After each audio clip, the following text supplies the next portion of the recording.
할렐루야. 우리 주변에 있는 분들과 반갑게 함께 인사 나눴으면 좋겠습니다. 주님의 이름으로 사랑하고 축복합니다. 여러분, 세상에 사람들 중에 가장 행복해 보이는 사람이 어떤 사람입니까? 여러분이 보실 때 먹고 사는 걱정 없이 편안하게 여생을 보내고 있는 사람입니까? 아니면 자기가 하고 싶은 거 다 하고 가고 싶은 거 다 보고 다 하고 다 가고 또 보고 싶은 거 다 보면서 즐기면서 사는 사람입니까? 사실 많은 사람들이 그러한 삶을 꿈을 꿉니다. 왜냐하면 그 삶이 행복해 보이기 때문입니다. 그런데 그런 삶의 현실은 뭐죠? 안식이 없다는 겁니다.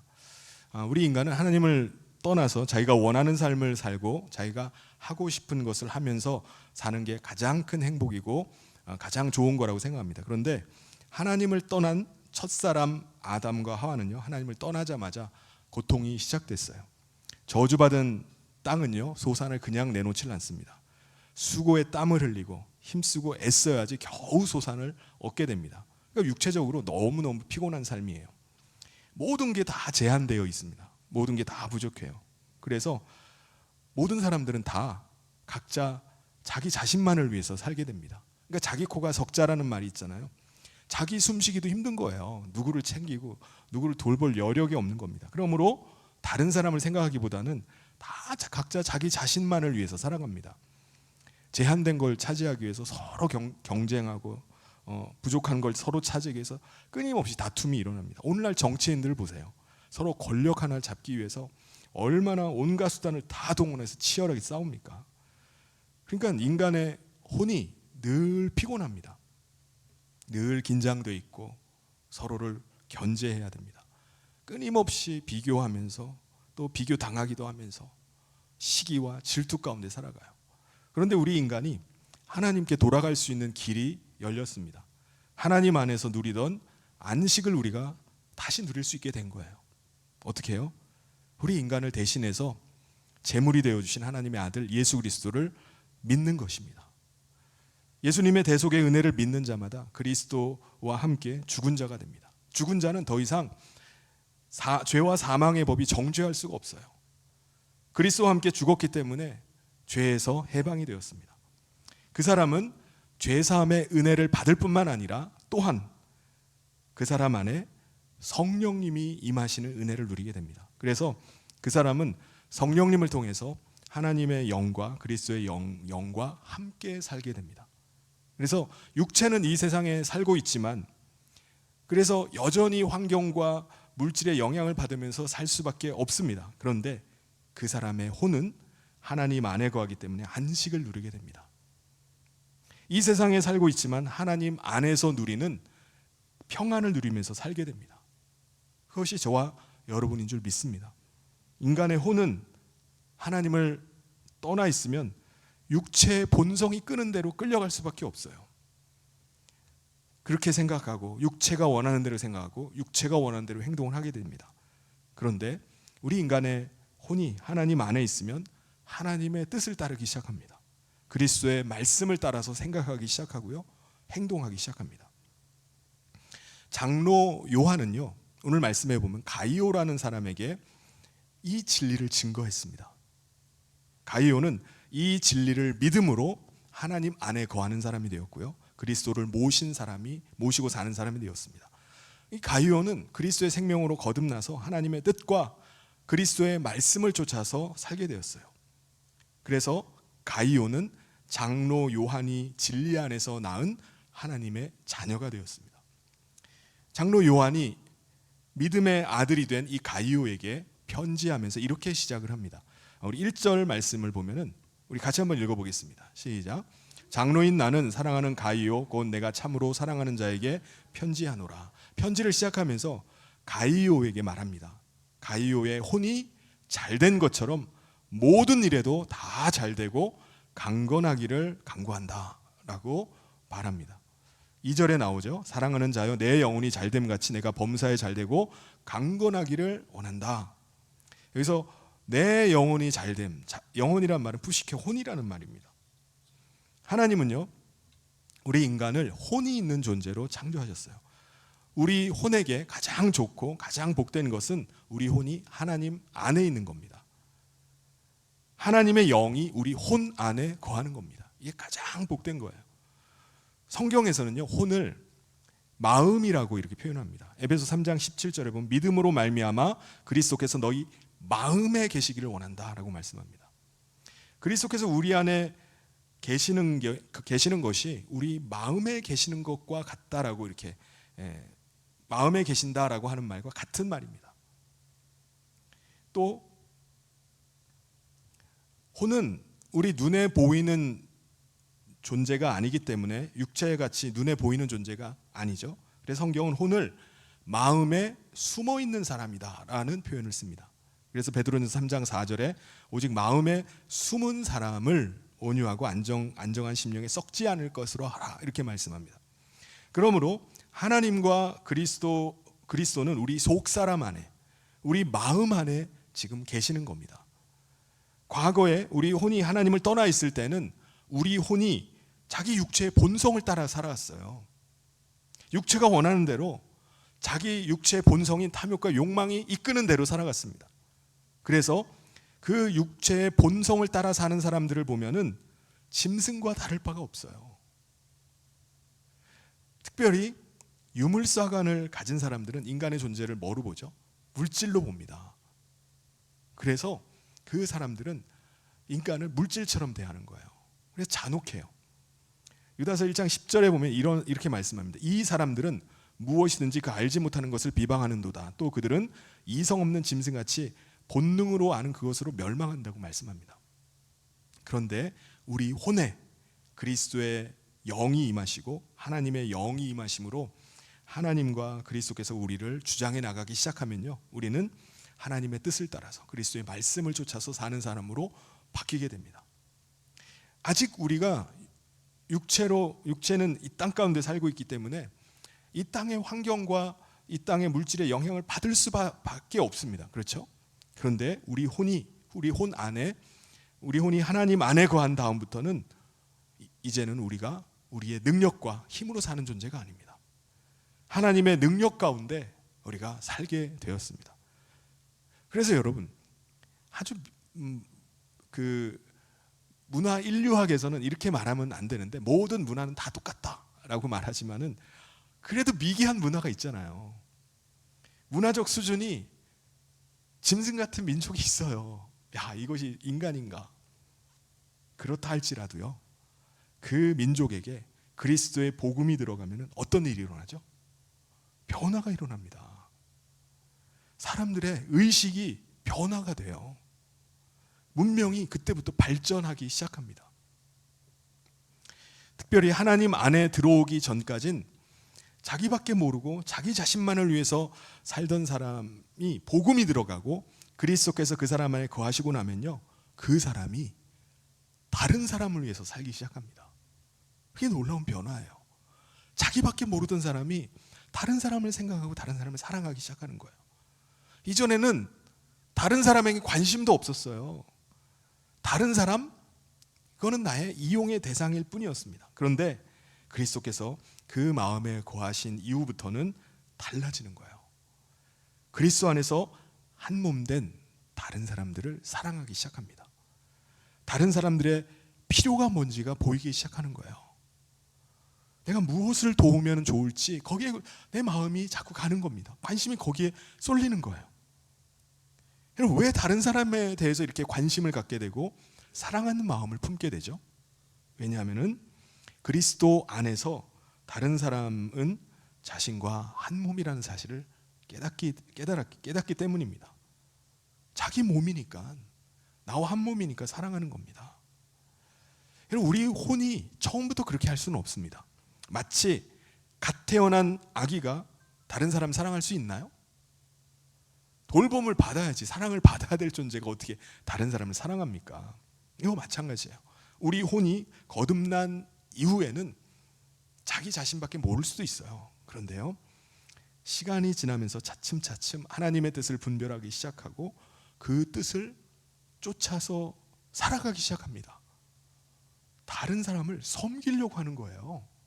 내 가진 은사를 가지고 하나님을 기쁘시게 하는 일에 내가 어떻게 쓰임받을까를 생각하게 되는 겁니다.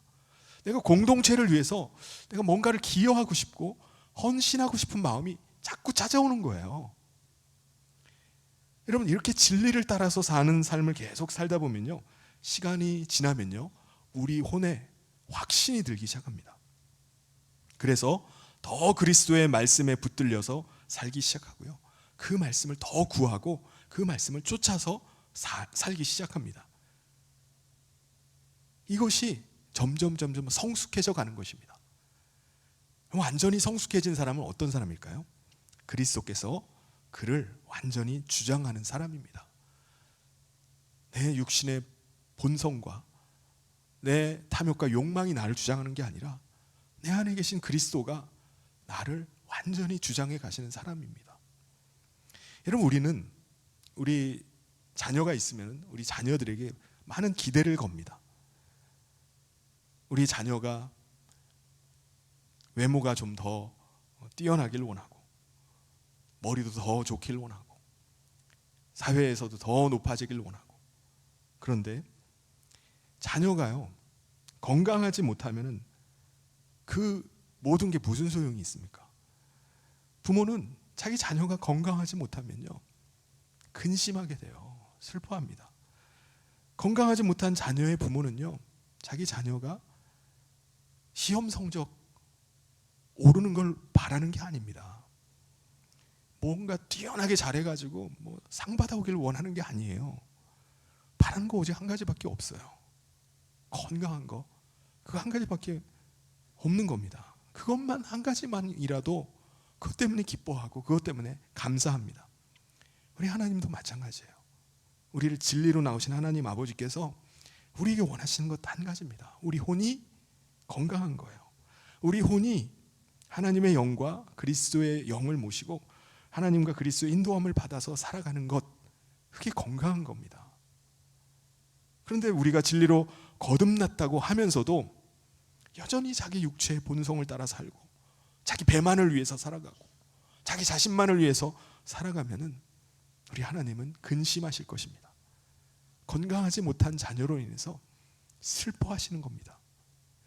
하나님은 우리 혼이 진리의 말씀을 따라서 다른 사람을 사랑하고 다른 사람을 섬기면서 사는 것을 보시는 것을 기뻐하세요.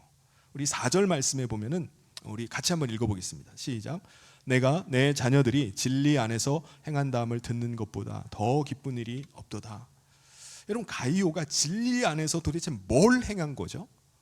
뭘 그렇게 장로 요한을 기쁘게 한 것입니까? 여러분, 당시에는요, 순회 전도자들이라는 사람들이 있었습니다. 순회 전도자는요, 이방인들이 사는 지역을 찾아다니면서 하나님 나라의 복음을 전하는 사람들이었어요. 그들은 자기 생계도 내팽개치고 하나님 나라 복음 전하는 일을 위해서 자기 삶을 드렸던 사람입니다. 그래서 순회 전도자들은 방문하는 그 지역 사람들에게 환대를 받고 대접을 받는 일은 생존이 달린 문제와 다름이 없어요. 그렇게 섬겨주고 대접을 해주지 않으면 먹고 살 길이 없는 겁니다. 가이오는 이 순회 전도자들이 자기 지역에 방문하면 정말 따뜻하게 그들을 맞아주고 대접하고 환대를 해줬습니다. 순회 전도자들에게 있어서 이 가이오를 만나는 것은요, 가이오의 이 사랑의 환대와 대접을 받는 것은요, 정말 감동 그 자체였던 겁니다. 그래서 장로 요한의 교회에 순회 전도자들이 오게 됐어요. 그래서 순회 전도자들이 자신들이 가이오 교회에서 받았던 사랑과 환대에 대해서 간증을 해주는 겁니다. 정말 가이오라는 사람의 교회를 갔더니 정말 따뜻하게 맞아줬습니다. 정말 감동이었어요. 정말 사랑으로 진심으로 우리를 맞아주고 섬겨줬습니다 라는 걸 간증을 하는 겁니다. 우리 5절 6절에 그것을 말씀합니다. 사랑하는 자여, 내가 무엇이든지 형제 곧 나그네 된 자들에게 행하는 것은 신실한 일이니 그들이 교회 앞에서 너의 사랑을 증언했다라고 말씀합니다. 여러분, 우리 교회도 선교지를 위해서, 우리 선교사님들을 위해서 기도하고 물질로 후원을 합니다. 특별히 미얀마 이번에 이제 단기 선교에 가기 전에 우리 선교위원회 재정이 넉넉치가 않아서 야, 이거 얼마간의 장학금이라도 좀 가져가야 되는데 이걸 전달하지 못할까봐 좀 걱정을 했습니다. 그런데 감사하게도요, 이번에 성도님들의 미얀마 선교 헌금이 한 800만 원 가량이 되었어요. 저는 학생들에게 이제 강의를 하면서 이렇게 말했습니다. 학교를 위해서 헌금하신 성도님들은 물질이 넉넉하고 여유가 있기 때문에 드린 게 결코 아닙니다. 정말 하루하루 힘겹게 살지만은 귀한 물질을 하나님 나라를 위해서 드린 겁니다. 그분들은 그리스도의 사랑이 여기 있는 미얀마의 형제들에게도 흘러가기를 바라고 기도합니다 라고 전했어요. 강의가 다 끝나고 나니까 한 학생이 정말 감사의 마음을 이제 저한테 전하면서 이렇게 얘기하는 거예요. 목사님, 미얀마에서도요, 저희가 성현교회 성도님들을 위해서 기도하고 있다는 것을 교회에 돌아가시면 꼭 좀 얘기해 주세요 라고 부탁을 하는 겁니다. 여러분, 우리는요, 우리 교회의 이름을 드러내고 개인의 이름을 드러내기 위해서 드린 게 결코 아니에요. 오직 그리스도의 이름만이 증거되어지기를 원하는 겁니다. 순회 전도자들이요, 이방인들에게 복음 전하는 것도 마찬가지였어요. 그들은 받을 사례가 그들에게 받는 게 아무것도 없다 할지라도 그리스도의 이름만이 증거되어지기를 원했던 겁니다. 복음이 증거되어지는 일에 자기 자신의 삶을 드렸던 거예요. 그래서 7절에서 이렇게 말씀합니다. 우리 같이 한번 읽어보겠습니다. 시작. 이는 그들이 주의 이름을 위하여 나가서 이방인에게 아무것도 받지 아니함이라. 이번에 미얀마 단기 선교회에 가서 정말 감격스러웠던 것 중에 하나가 베델교회 청소년부 학생들 중에 신학교 입학생들을 만나는 거였어요.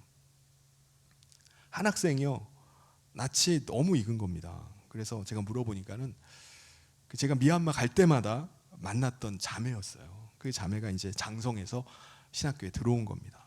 그 자매는요, 학교에서 이제 그 새벽마다 새벽 기도회를 하고 각자 기도 시간을 갖는데 가장 늦게까지 남아서 기도하는 자매라고 해요.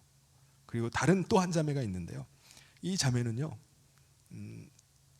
나이가 지금 21인가 둘인가 되는데 애가 있어요.